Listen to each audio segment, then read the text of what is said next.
ইংরেজদের অত্যাচারে জর্জরিত হয়েছিল ভারত মাতা।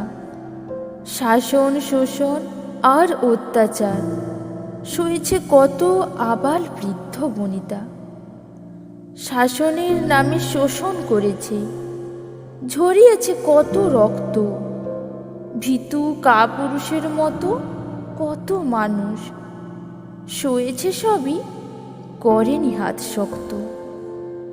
শাসনের অত্যাচারের প্রতিবাদ করেছিল কয়েকজন, উপযুক্ত নেতার অভাবে তাদের ইংরেজরা থামিয়েছে ততক্ষণে। তুমিই প্রথম বীর নেতা হয়ে এলে ভারত মায়ের কোলে। পরাধীনতার গ্লানি মোছাতে তোমার সুভাষখানি তিলে ঢেলে। তুমিই প্রথম শিখিয়েছিলে স্বাধীনতা ছিনিয়ে নিতে হবে, এমনিতেই কেউ দেবে না তারে, রক্তের বিনিময়ে অর্জন করতে হবে। তুমিই প্রথম গড়েছিলে আজাদ হিন্দ সেনা, তোমার দলে নাম লিখিয়েছিল বহু মানুষ, যেত না তাদের গোনা।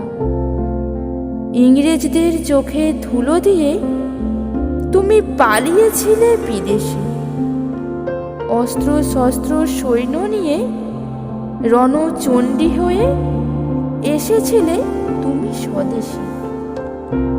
তোমার ভয়ে পালিয়েছিল সাদা চামড়ার জাতি, ভারতবাসীর কাছে উপহার দিয়েছিলে স্বাধীনতা। আনন্দেতে উঠেছিল সবাই মাটি।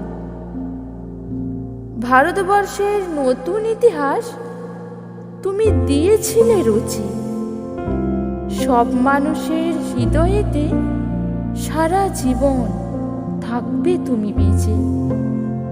তুমিই প্রথম দেশের হিরো, তুমি সবার প্রিয় নেতা। তোমার চরণে শত কোটি প্রণাম, তুমি সবার প্রাণের কথা।